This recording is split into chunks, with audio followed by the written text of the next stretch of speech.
इस दुनिया में कोई भी ऐसा घर परिवार नहीं है जिस घर परिवार में झगड़े तकरार ना होता हो। पर इसका मतलब ये नहीं है कि अपने परिवार से झगड़े तकरार करके अलग हो जाएं।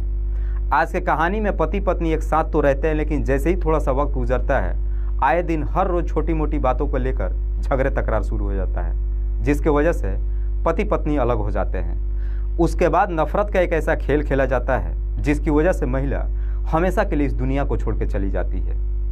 पुलिस जब इस केस की छानबीन करना शुरू करती है तो एक ऐसा सच्चाई सामने निकल कर आता है जिसे सुनने के बाद हर व्यक्ति सोचने और समझने पर मजबूर हो जाता है। नमस्कार, आदाब, मैं हसमुद्दीन और आप देख रहे हैं सफ़र क्राइम तक। आज की जो सच्ची घटना मैं आपको सुनाने वाला हूँ, दरअसल ये घटना है उत्तर प्रदेश की। उत्तर प्रदेश का एक शहर पड़ता है कानपुर और इसी कानपुर का एक इलाका आता है गजनेर।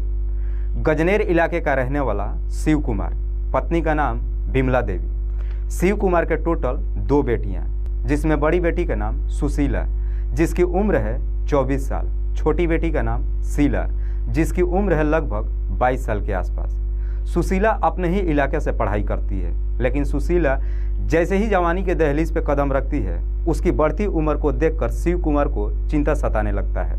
शिव कुमार अपनी बेटी की शादी करने के लिए एक लड़के की तलाशी करना शुरू कर देता है और शिव कुमार की यह तलाशी बहुत जल्द पूरी हो जाती है और उसे राम बाबू मिल जाता है। राम बाबू जो गुजैनी थाना के बर्रा इलाके का रहने वाला है, एक प्राइवेट कंपनी में नौकरी करता है।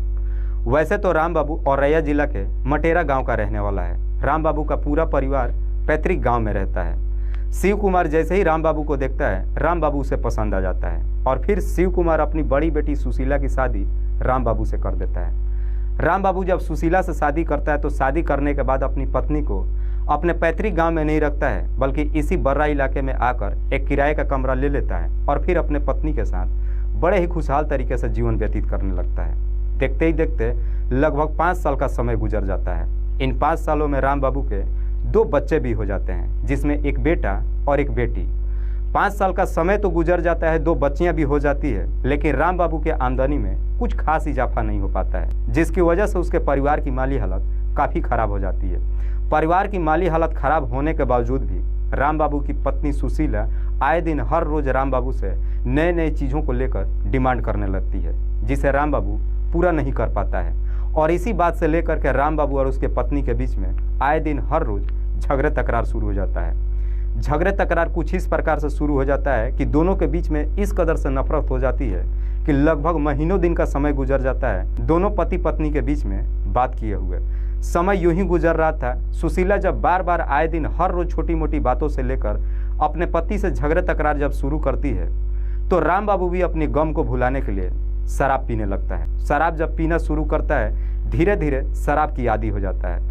इस कदर से शराब की लत लग जाती है कि अब राम बाबू दिन भर शराब पी करके अपने घर पे ही सोने लगता है। नौकरी भी टाइम पे नहीं जा पाता है, जिसकी वजह से एक दिन राम बाबू की नौकरी भी चली जाती है। लेकिन जैसे ही राम बाबू की नौकरी चली जाती है उसके बाद राम बाबू और उसकी पत्नी के बीच में काफ़ी जोरदार तरीके से झगड़े तकरार शुरू हो जाता है। झगड़े तकरार कुछ इस प्रकार से हो जाता है कि आखिरकार राम बाबू गुस्से में आकर अपनी पत्नी और बच्चों को वहीं पे छोड़कर अपने पैतृक गांव चला आता है। गुस्से में अपने गांव तो चला आता है, लेकिन गुस्से में उसकी पत्नी सुशीला भी ना तो राम बाबू के नंबर पे फ़ोन करती है और ना ही अपने पति को बुलाने के लिए कहती है। सुशीला भी अपनी बच्चों को लेकर उसी किराए के कमरे पे वहीं रहने लगती है और एक प्राइवेट कंपनी में नौकरी करने लगती है। लेकिन प्राइवेट कंपनी में भी कुछ ज़्यादा पैसे नहीं मिलता है, इसीलिए प्राइवेट कंपनी की नौकरी छोड़ देती है और अपने बगल में ही एक पान की दुकान खोल लेती है। उस पान की दुकान से सुशीला लगभग ठीक ठाक पैसे कमाने लगती है। उसके बाद अपने बच्चों को स्कूल में दाखिला भी करा देती है। समय यूं ही गुजरने लगता है। लगभग 5 साल का समय गुजर जाता है। इन 5 सालों में ना तो राम बाबू कभी अपनी पत्नी का हाल लेता है और ना ही सुशीला कभी अपने पति के नंबर पर फ़ोन करती है और ना ही कभी उसका हाल चाल लेने की कोशिश करती है। बात कर रहा हूँ मैं 3 दिसंबर 2022 की। सुशीला के दोनों बच्चे स्कूल चले जाते हैं। सुशीला अपने दुकान पे चली जाती है, लेकिन बच्चे जैसे ही शाम के वक्त घर पे आते हैं, अपनी माँ से मिलने के लिए जब दुकान पे जाते हैं तो देखते हैं कि दुकान बंद है। बच्चे आकर के घर पे अपने माँ का इंतज़ार करने लगते हैं। इंतज़ार करते करते रात्रि का 8 बज जाता है, लेकिन सुशीला अपने घर वापस नहीं आती है। इस वजह से दोनों बच्चे काफ़ी रोने लगते हैं। जब दोनों बच्चे रोना धोना शुरू करते हैं, पड़ोस का ही एक व्यक्ति दोनों बच्चों को रोते हुए देख लेता है पड़ोस का व्यक्ति जब दोनों बच्चों से पूछताछ करता है तो दोनों बच्चे कहते हैं कि पता ना माँ कहाँ चली गई है, अभी तक घर वापस नहीं है। पड़ोस का व्यक्ति जब इन दोनों बच्चों को रोते हुए देखता है, जब उसे मालूम चलता है कि इसकी माँ का कहीं कुछ पता नहीं चल रहा है, दोनों बच्चों को लेकर रात्रि के करीब 9 बजे के आसपास इसी गुजैनी थाने में जाता है और पुलिस वालों से इसकी माँ के बारे में बताता है। पुलिस भी इन बच्चों से जब इसकी माँ के बारे में पूछताछ करती है तो दोनों बच्चे कहते हैं कि साहब जब हम लोग स्कूल से आए तो माँ घर पे नहीं थी, दुकान पे जब गए तो दुकान भी बंद था, पता ना माँ कहाँ चली गई है, उसका फ़ोन भी नहीं लग रहा है। पुलिस भी जब बच्चों को रोते हुए देखती है, पुलिस अब सुशीला की हर जगहों पर तलाशी करना शुरू कर देती है। पुलिस अपनी तमाम कोशिश कर लेती है, देखते ही देखते पूरी रात गुजर जाती है, लेकिन सुशीला का कहीं कुछ पता नहीं चलता है। अगले दिन 4 दिसंबर 2022 को बिधुन थाना के जम्मू नहर पुल के किनारे झाड़ियों में एक महिला की डेड बॉडी लोगों को मिलता है।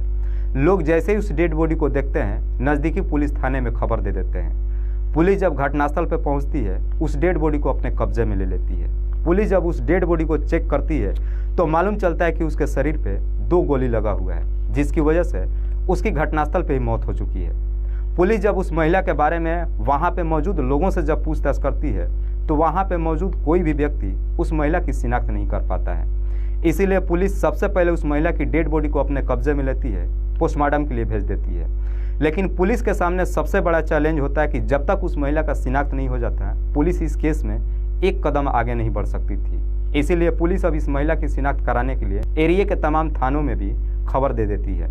लेकिन जैसी ये सूचना जुबैनी थाने में पहुंचता है, पुलिस जब उस फोटो को देखती है, सुशीला के दोनों बच्चों को थाने पर बुलाती है और फिर दोनों बच्चों को लेकर के बिधुन थाने में पहुंचती है। सुशीला के दोनों बच्चे जब बिधुन थाने में पहुंचते हैं, पुलिस उस महिला की फ़ोटो दोनों बच्चों से दिखाती है। सुशीला के दोनों बच्चे जब उस फोटो को देखते हैं, फ़ोटो को देखकर जोर जोर से रोना धोना शुरू कर देते हैं और रोते हुए कहते हैं कि साहब ये कोई और नहीं बल्कि हमारी माँ सुशीला ही है।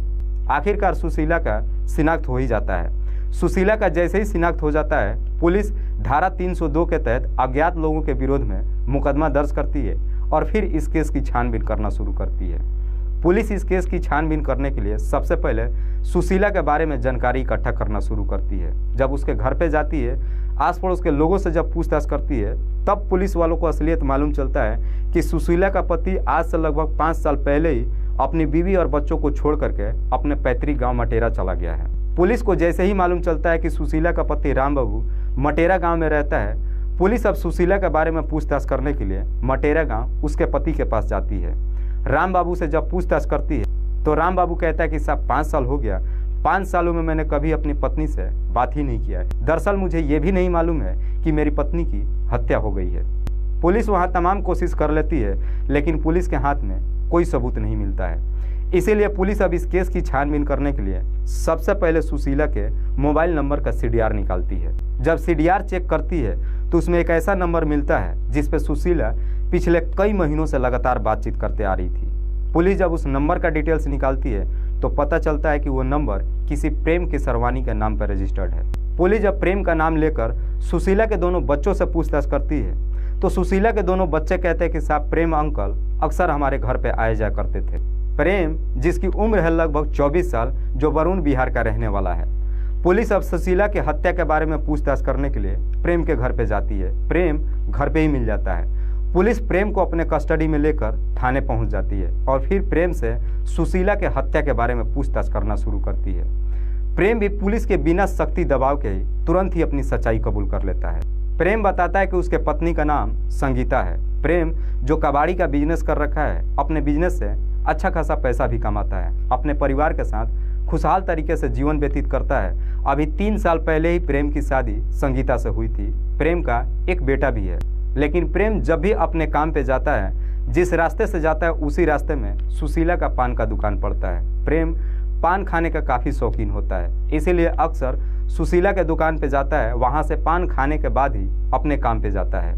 आए दिन हर रोज़ जब सुशीला के दुकान पे जाता है, पान खाता है, सुशीला से बातचीत भी करता है। बातचीत करते करते आखिरकार प्रेम को सारी सच्चाई मालूम चल जाता है कि सुशीला का उसका पति छोड़ करके अपने गांव चला गया है। प्रेम को जैसे ही मालूम चलता है कि सुशीला अकेले रहती है, प्रेम को एक बढ़िया मौका मिल जाता है और फिर सुशीला के नज़दीक जाने के लिए उससे मीठी मीठी बातें करने लगता है। मीठी मीठी जब बातें करना शुरू करता है, उसकी बातों में सुशीला भी आ जाती है और फिर दोनों लंबे समय तक बातचीत करना शुरू करते हैं। आखिरकार बातचीत करते करते प्रेम और सुशीला के बीच में प्रेम संबंध शुरू हो जाता है। जैसे ही लव अफेयर शुरू होता है, उसके बाद से अब प्रेम सुशीला के घर पे भी आना जाना शुरू करता है। उसके घर पे जाता है तो उसके बच्चों के लिए कुछ मिठाइयाँ भी लेकर जाता है। उसके बच्चों की जब मान जान करता है, इसे देख करके सुशीला भी काफ़ी खुश होती है। लेकिन जब ये लव अफेयर शुरू होता है, इस बात की जानकारी प्रेम की पत्नी संगीता को नहीं मालूम चलता है। आखिरकार एक दिन प्रेम और सुशीला के बीच में सारे बंधन भी टूट जाता है और फिर सुशीला के घर में ही दोनों के बीच में संबंध बनता है। एक बार जब ये सिलसिला शुरू होता है, उसके बाद से कभी थमने का नाम नहीं लेता है। जब दोनों के प्यार का परवान चढ़ता है, उसके बाद से प्रेम अपनी पत्नी का ख्याल करना कम कर देता है। जैसे ही अपनी पत्नी के ऊपर ध्यान कम कर देता है, उसकी पत्नी को कहीं ना कहीं प्रेम के ऊपर शक चला जाता है और आखिरकार एक दिन संगीता को सारी सच्चाई मालूम चल ही जाता है। लेकिन संगीता को जब सारी सच्चाई मालूम चलता है, इसके बावजूद भी संगीता बड़े ही बेहतर तरीके से अपने कदम को उठाती है। रात के वक्त जब प्रेम ड्यूटी से अपने घर पहुंचता है, संगीता उससे कहती है कि जिस रास्ते पे तुम चल पड़े हो, उससे हमारा पूरा परिवार बर्बाद हो जाएगा। बेहतर है कि अभी भी वक्त है, अपने पैर को पीछे खींच लो। संगीता जैसी इस तरह की बातें प्रेम से कहती है, तब प्रेम को मालूम चलता है कि दरअसल सारी सच्चाई उसकी पत्नी संगीता को मालूम चल चुका है। संगीता तरह तरह की बातें कह करके प्रेम को समझाने की कोशिश तो करती है, लेकिन प्रेम सुशीला के प्यार में इस कदर से अंधा हो चुका था कि उसकी पत्नी की एक भी बातें उसके कानों तक पहुंचती नहीं है। उसकी पत्नी के समझाने के बावजूद भी प्रेम अक्सर सुशीला से मिलने के लिए उसके घर पे जाता है। संगीता को जब लगता है कि उसके इतने समझाने के बावजूद भी उसका पति नहीं मान रहा है, एक दिन संगीता सुशीला से मिलने के लिए उसके पान दुकान पे चली जाती है और फिर जा कर के सुशीला को काफ़ी उल्टी सीधी बातें कहती है। इस पे सुशीला भी संगीता को काफ़ी झाड़ते हुए कहती है कि अगर दम है तो तू अपने पति को रोक ले। मैं उसे नहीं बुलाती, बल्कि वही भागते दौड़ते मेरे पास आता है। सुशीला जब लगती है संगीता को उल्टी सीधी बातें कहने, संगीता अपनी इज्जत बचाने के लिए अपनी मुंह बंद कर लेती है और घर चली आती है। लेकिन घर पे जब आती है, उधर सुशीला को काफ़ी टेंशन होने लगता है। सुशीला को लगता है कि गुस्से में आकर के उसने संगीता को काफ़ी सारी प्रेम के बारे में उल्टी सीधी बातें तो बोल दी है, लेकिन जब प्रेम घर पे जाएगा, ये सारी बातें उसकी पत्नी प्रेम से ज़रूर बताएगी। कहीं ऐसा ना हो कि प्रेम अपनी पत्नी की बातों में आ जाए और फिर वो मुझसे मिलने ना आए। इधर सुशीला भी रात भर प्रेम के बारे में ही सोचती है, लेकिन अगले ही दिन प्रेम फिर से सुशीला से मिलने के लिए उसके घर पे चला जाता है। जैसे ही उसके घर पे पहुंचता है, सुशीला प्रेम को देख करके खुशी के मारे उछल जाती है और फिर उसे बिठा करके और उसे कहते कि मुझे तुमसे एक ज़रूरी बात करनी है। प्रेम कहता है कि जो भी तुम्हारे दिल में है सब कुछ बता दो। सुशीला कहती है कि तुम मुझे सच सच बताना कि तुम मुझसे जिस्मानी प्यार करते हो या फिर सच्चा प्यार करते हो। सुशीला जैसे इस तरह की बातें प्रेम से कहती है, प्रेम भी आगे पीछे कुछ नहीं सोचता है और तपाक से सुशीला को जवाब देता है कि मैं तुमसे सच्चा प्यार करता हूँ। जैसे इस तरह की बातें सुशीला से कहता है, सुशीला उससे कहती है कि अगर वाकई में तुमसे सच्चा प्यार करते हो तो कल मंदिर में चलो और मेरे मांग में सिंदूर भर दो। मैं तुम्हारी रखेल बन करके नहीं रहना चाहती हूँ। दरअसल आस पड़ोस के लोग भी अब ताना बाना दे रहे हैं। लेकिन सुशीला जब शादी की बात प्रेम से कहती है, इसे सुनने के बाद प्रेम के पैरों तले ज़मीन खिसक जाती है। प्रेम अब सोच में पड़ जाता है कि सुशीला को क्या जवाब दे। आखिरकार थोड़ा सा सोच विचार करके सुशीला से कहता है कि इस बारे में मुझे तुम्हें जवाब देने के लिए थोड़ा सा वक्त चाहिए। मैं तुमसे शादी तो करना चाहता हूँ, लेकिन मैं नहीं चाहता हूँ कि जब तुमसे शादी करूँ तो तुम्हारे और मेरी पत्नी संगीता के बीच में झगड़े तकरार हो। मुझे थोड़ा सा वक्त चाहिए, मैं सोच करके तुम्हें बताऊँगा। सुशीला भी कहती है कि वक्त ले लो, लेकिन जल्दी करना। प्रेम घर चला जाता है, लेकिन उसके बाद से अब सुशीला के घर आना जाना बंद कर देता है। सुशीला भी जब देखती है कि प्रेम नहीं आ रहा, सुशीला अब बार बार प्रेम के नंबर पर फ़ोन करती है और जिद करके उसे अपने घर पे बुलाती है। प्रेम अब जब भी सुशीला के घर पे जाता है, उस वक्त सुशीला हर बार प्रेम से शादी को लेकर के ही बातचीत करती है। दरअसल प्रेम सुशीला से शादी करना ही नहीं चाहता था। प्रेम केवल सुशीला के साथ में अपना टाइम पास कर रहा था। प्रेम कभी सोचा ही नहीं था कि सुशीला उससे शादी करने के लिए तैयार हो जाएगी। जब सुशीला बार बार प्रेम के ऊपर दबाव देना शुरू करती है, इस वजह से प्रेम काफ़ी टेंशन में आ जाता है। एक दिन अपने एक दोस्त राजेश से मुलाकात करता है। राजेश जो पनकी इलाके का रहने वाला है। राजेश से मुलाकात करने के बाद अपनी और सुशीला के बारे में सारी कहानी राजेश से बता देता है और कहता है कि मुझे कोई रास्ता बताओ ताकि मैं इस झंझट से बाहर निकल सकूं। राजेश कहता है कि ठीक है, मुझे थोड़ा सा वक्त दो, मैं तुम्हें कोई ना कोई रास्ता बता दूंगा। देखते ही देखते लगभग 5 दिन का समय गुजर जाता है, लेकिन राजेश एक बार भी प्रेम के नंबर पर फ़ोन नहीं करता है। जैसे ही 5 दिन का समय गुजर जाता है, प्रेम फिर से राजेश से मिलने के लिए जाता है और उसे कहता है कि मैंने तुम्हें एक काम दिया था, लेकिन तुमने उस काम को सीरियस ही नहीं लिया। मैं काफ़ी परेशान हूँ, मुझे जल्द से जल्द कोई रास्ता बताओ। राजेश कहता है कि तुम्हारे पास मात्र एक ही रास्ता है कि सुशीला को इस दुनिया से हटा दो। राजेश जैसे इस तरह की बात कहता है, प्रेम भी इस काम को करने के लिए तैयार हो जाता है, लेकिन राजेश कहता है कि इस काम को करने के लिए तुम्हें कुछ पैसे खर्च करने पड़ेंगे। प्रेम कहता है कि जितना भी पैसा लगेगा मैं तुम्हें पैसा दूंगा। राजेश उससे कहता है कि इस काम को करने के लिए तुम्हें 70,000 रुपये देने होंगे, क्योंकि ये काम मैं अकेले नहीं कर सकता हूँ। प्रेम भी राजेश की बात मान लेता है और फिर अपने पास से 70,000 रुपये एडवांस के ही तौर पे राजेश को दे देता है। उसके बाद से सुशीला को इस दुनिया से हटाने के लिए एक षड्यंत्र बनाया जाता है। राजेश इस काम को करने के लिए इस षड्यंत्र में अपने 3 साथियों को शामिल कर लेता है, जिसमें से एक का नाम है अजय, दूसरे का नाम है दिनेश और तीसरे का नाम है सनी, जो मणिपुरवा इलाके के रहने वाले हैं। और फिर इसी षड्यंत्र के तहत प्रेम 3 दिसंबर 2022 को सुशीला के पान के दुकान पे जाता है और कहता है कि हम शादी तो करने वाले हैं, लेकिन उससे पहले मैं चाहता हूँ कि तुम्हें एक फ्लैट किराए पे दे दूँ। मैंने वो फ्लैट देख रखा है, मैं चाहता हूँ कि तुम भी चल करके देख लो। सुशीला भी प्रेम की बातों में आ जाती है। प्रेम अपनी स्कूटी पे सुशीला को बिठाता है और फिर किसान नगर होते हुए जम्मू नगर पुल के पास रात्रि के करीब 8 बजे के आसपास सुशीला को लेकर के पहुंचता है। वहां पे राजेश पहले से ही अपने तीनों साथियों के साथ मौजूद था। जैसे ही प्रेम सुशीला को लेकर के वहां पहुंचता है, राजेश के तमाम साथी मिल करके सुशीला को धर दबोच लेते हैं और उसके बाद से अजय अपने पास से एक हथियार निकालता है और एक पर एक सुशीला के ऊपर 2 गोलियां चला देता है, जिसकी वजह से सुशीला की घटनास्थल पर ही मौत हो जाती है और फिर उसकी डेड बॉडी को लेकर बगल की झाड़ियों में फेंक देते हैं।